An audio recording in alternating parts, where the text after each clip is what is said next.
Hello दोस्तों, आपका स्वागत है आपके अपने चैनल बीएड क्लासेस विद पूजा भारती। आज हम आपको C9 असेसमेंट फॉर लर्निंग का बहुत ही इम्पोर्टेंट क्वेश्चन जो है मूल्यांकन से आप क्या समझते हैं, मापन और मूल्यांकन में अंतर स्पष्ट करें का हम आज सॉल्यूशन के साथ लेकर आए हैं। दोस्तों, ये क्वेश्चन बहुत बार रिपीटेड हो चुका है। यह 17 to 19 और 19 to 21 वाले सेशन में भी पूछा गया क्वेश्चन है और इसकी पूरी 100% संभावना है कि ये क्वेश्चन इस बार भी पूछे जाएंगे। तो चलिए आप जानते हैं इस क्वेश्चन का क्या आंसर है। इसमें दिया गया है, what do you understand by evolution, what the difference between measurement and evolutions. तो दोस्तों हम शुरुआत करेंगे। जैसे कि आप लोगों को लिखने का तरीका तो पता ही होगा, पहले हम इसका प्रस्तावना या फिर परिचय या फिर इंट्रोडक्शन देते हैं इसका। तो हम इंट्रोडक्शन से शुरुआत करते हैं, फिर आगे चलेंगे। तो प्लीज़ दोस्तों आप पूरे सेशन को अच्छे से देखिएगा, इसे स्किप मत करिएगा। 100% श्योर है कि आपको यह क्वेश्चन आपके एग्ज़ाम में ज़रूर देखने के लिए मिलेगा। अगर आपको इनका PDF चाहिए तो हम टेलीग्राम ग्रुप में शेयर कर देंगे। प्लीज़ आप ग्रुप में जुड़ जाइएगा, आपको वहीं पे PDF मिल जाएगा। तो हम शुरू करते हैं। यहाँ पे दिया गया है परिचय में, मूल्यांकन का शाब्दिक अर्थ है मूल्य का अंकन, अर्थात जो मूल्य का अंकन करते हैं उसे ही हम मूल्यांकन कहते हैं। मापन द्वारा केवल किसी वस्तु, प्राणी अथवा क्रिया को किसी विशेषता की मानक शब्दों, चिन्हों अथवा इकाई अंकों में प्रकट किया जाता है। चलिए हम आगे इसकी परिभाषा की ओर चलते हैं।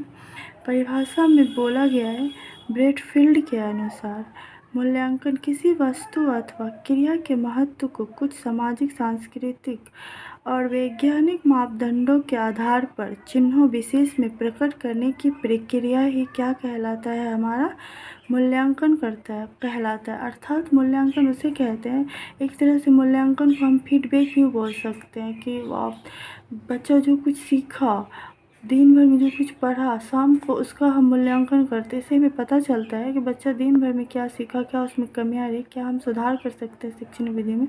तो शिक्षक और बच्चा दोनों के लिए ही मूल्यांकन बहुत ही आवश्यक होता है। सरल शब्दों में हम कह सकते हैं, मूल्यांकन वह प्रक्रिया है जिसमें किसी वस्तु, व्यक्ति, प्राणी अथवा क्रिया की विशेषता के मापन द्वारा प्राप्त परिणाम की व्याख्या कुछ सामाजिक, सांस्कृतिक अथवा वैज्ञानिक मापदंडों के आधार पर किए जाते हैं। आगे हम चलते हैं मूल्यांकन एवं मापन के अंतर में। तो मूल्यांकन एवं मापन के निम्नलिखित अंतर है जो हम निम्न रूप से उल्लेखनीय है। मापन यानी मेजरमेंट और मूल्यांकन इवोल्यूशन।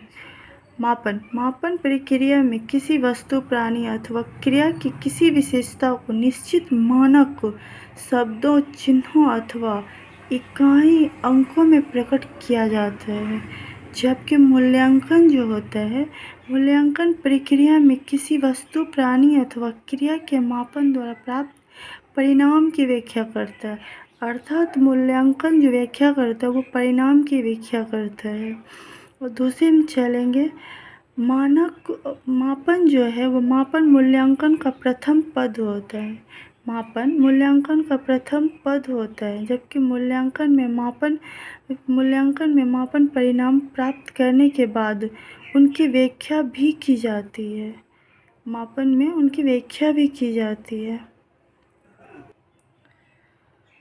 वहीं तीसरा पद बोलता है, मापन में 4 पद होते हैं, जबकि मूल्यांकन प्रक्रिया में 6 पद होते हैं।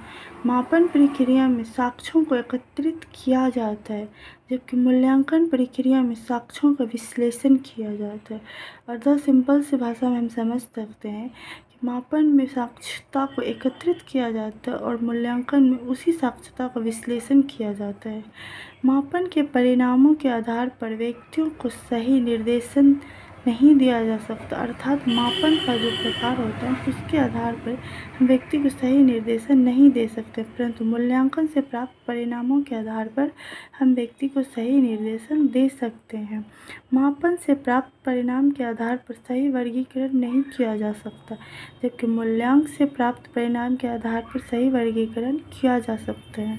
दोस्तों, मैं सही एवं बहुत ही सरल शब्दों में लेकर आई हूँ, जो कि आपको बहुत ही कम समय बहुत अच्छी तैयारी करने में आपकी मदद करेगा और आप इससे आसान भाषा में एग्जाम में लिखकर अच्छे अंक प्राप्त कर सकते हैं।